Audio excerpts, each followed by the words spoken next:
Good morning. My name is Mrs. Alberson, and our social studies lessons today will be over the Oregon Trail.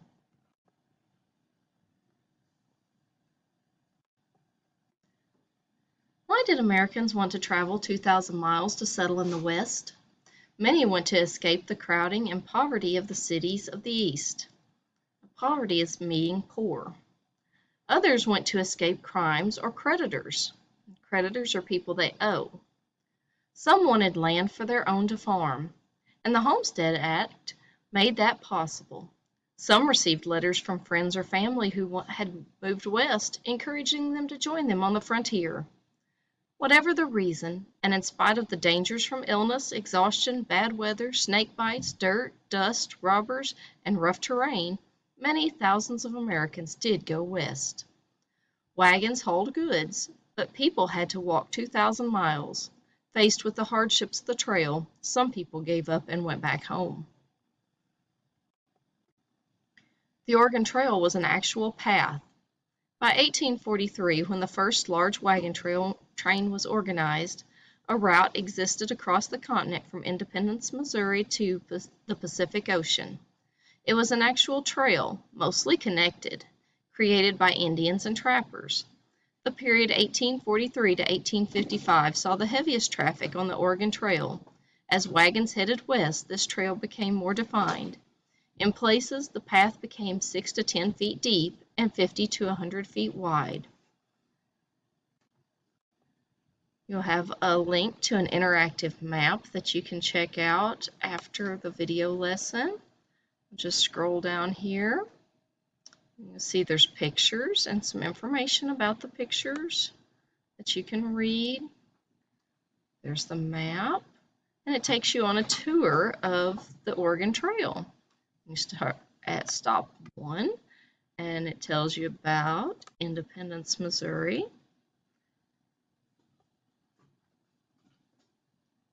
And it'll take you next to Platte River at stop 2.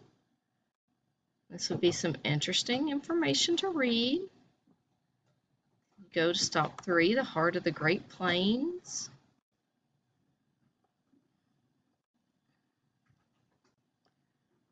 Stop 4 is Chimney Rock. And you can see these points as you're going across. Fort Laramie. Stop 6 is Soda Springs. And stop 7, Rocky Mountains. Stop 8 is Fort Boise. And just a couple more stops and you make it to Oregon City, which was their goal.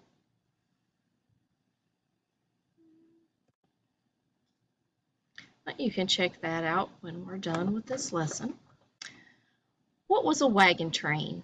A wagon train was a group of covered wagons that traveled together, headed west in a straight line. There was a wagon master called a captain who was in charge. At night, the captain would direct the wagons to form a circle for protection from bandits and other dangers. The captain decided when the wagon train would break for the night and where the train would cross a river. If disagreements between people broke out, the captain acted as judge. Wagon trains also had scouts who knew the routes and rode ahead on horseback to watch out for dangers. Scouts assisted the captain. How did you find a wagon train to join? Most wagon trains left from Missouri or Iowa. Wagon trains were businesses. They took reservations. People booked passage, but they had to purchase their own supplies, including oxen and wagons. Many pioneers arrived in Missouri or Iowa in the fall, spent the winter preparing for the trip, and left with the wagon train in the spring. Some wagon trains were organized by people from the same town or area. Wagons. Most pioneers purchased modified or manufactured wagons designed for the trip.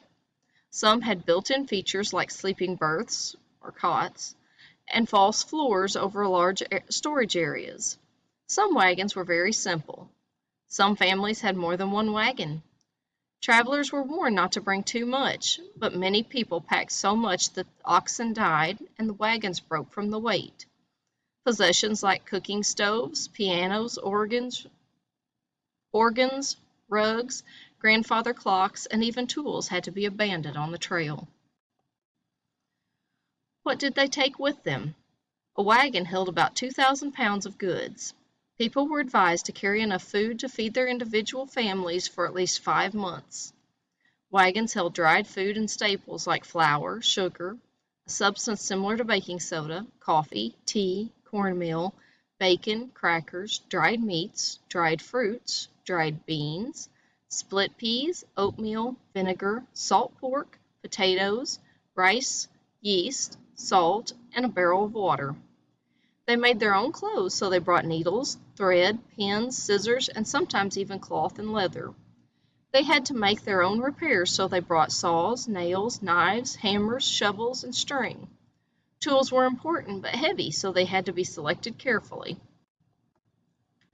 Food. The pioneers created recipes to cook over campfire. Baking bread was a daily activity. Bacon was the second most popular food item on the trail. The most common meat was probably squirrel. Some pioneers took a cow with them so they would have fresh milk. Coffee cake was invented on the trail. It was made with mostly dried fruit.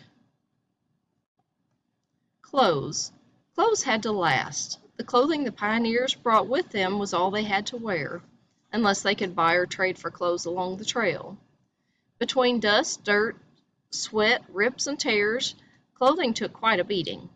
As one piece of clothing wore out, it was used to patch other pieces, make quilts, or remake into children's clothing. After traveling 2,000 miles, about twice the distance from Florida to New York City, everyday clothing was typically worn out. On the trail, the pioneers wore thick, sturdy boots, usually made of leather. Towards the end of the trail, shoes that were worn out were replaced with rags. Women and girls wore everyday dresses made of calico, a type of cotton print with an all-over design. Dresses had narrow collars, fitted bodices that buttoned up the front with attached full sleeves, and long attached full pleated skirts. Aprons were worn over the dresses to protect their dresses and to carry items such as wood or buffalo chips. Men and boys wore pants, vests over calico shirts, and coats of wool or leather. Hats were part of every outfit to protect the pioneers from the weather and the dust. Men's hats were wide-brimmed and made of straw or leather. Women wore cotton sunbonnets. Clothes that had started out new or clean soon had ground in dirt and dust. It was hard to clean clothes on the trail. School and chores. There was little time for schooling. Everyone helped with the chores. Toys and games. Kids had to leave their toys and friends behind. They created new games. One of their favorites was buffalo chip toss. Kids tossed buffalo chips, dried buffalo poop, like frisbees. They soon learned that large flat buffalo chips broke apart too easily and burned too rapidly. When seeking buffalo chips for firewood or for their game, they would look for smaller, thicker, round chips. These chips burned longer, without odor, and were perfect for cooking dinner. Until they reached the Rocky Mountains, buffalo chips were everywhere. How far did a wagon train travel in one day? They started before dawn, after breakfast. They stopped for an hour or two at lunchtime. They continued on until late afternoon if it was muddy. They might spend the entire day traveling 1 mile. If the ground was dry or solid, they might move forward as many as 5 or 10 miles. Today, by car, we would travel the same distance in about an hour. At night, inside the circle, the women fixed dinner. The men took care of the livestock. Kids got a chance to play. After supper, they might sing songs or dance. It was important to keep their spirits up, but sometimes all they wanted to do was sleep. They slept inside the circle in good weather and under their wagons in bad weather. Some people even slept inside their wagon, especially as food supplies started to dwindle, leaving more room inside. In the morning, it all started over again. This continued day after day for months.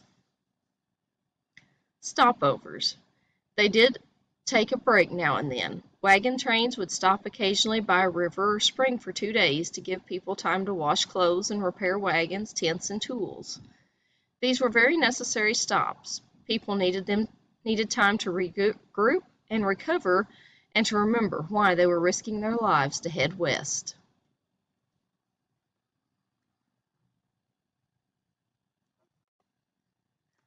Okay, we have read our pages, and you should have a copy of them to look at as you do your worksheet.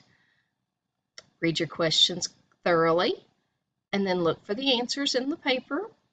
If you have any questions, just ask.